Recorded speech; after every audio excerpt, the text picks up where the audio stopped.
سلامونه مې قبول کړئ. یوه ډېره افسوسناکه واقعه چې د پښتونخوا په علاقه ګونډه کلي کې شوې ده چې د څلورو خویندو یو ورور ډېر په بې دردۍ سره وژل شوی دی.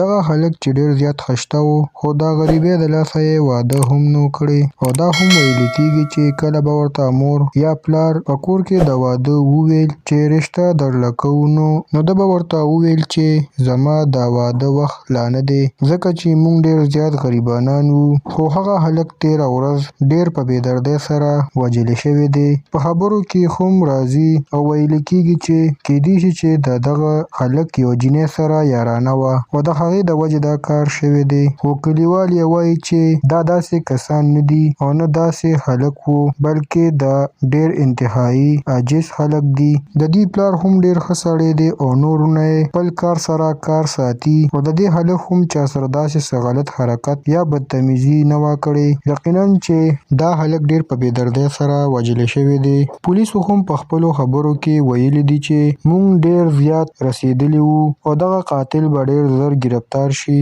او د عوامو مخې ته به راشي. هغې ته به موږ ډېر ژر سزا ورکړو، ځکه چې ډېر زیات ظلم یې کړی دی او غلط عمل یې کړی دی. درنو دوستانو، دا واقعه چې تېره ورځ شوې ده چې کله دغه هلک د تراوو نه کور ته راغی، بیا ورپسې چا ټیلیفون وکړو او داسې هم ویل کېږي چې ټیلیفون ورپسې خپلو ملګرو وکړو او د ده د وتو نه 5 منټه بعد په ده ډزې شوي دي او دی یې وژلی دی. یقینا چې ډېره زیاته د افسوس واقعه ده. الله تعالی دې په پښتنو خپل رحم وکړي او په مسلمانانو دې خپل رحم وکړي چې د داسې بې ګناه وژلو نه لاس واخلي او د بل انسان درد او تکلیف ورته محسوس شي. دا و د قرار کلیک چینل تازه خبر چې د سره مو شریک کړو. که ویډیو هم خوښ شوي نو لایک او شیر یې کړئ. چینل سره ضرور سبسکرایب کړئ. مننه کوم چې ویډیو هم راسره تر اخره پورې وکتله او د بلې ویډیو پورې د الله په امان.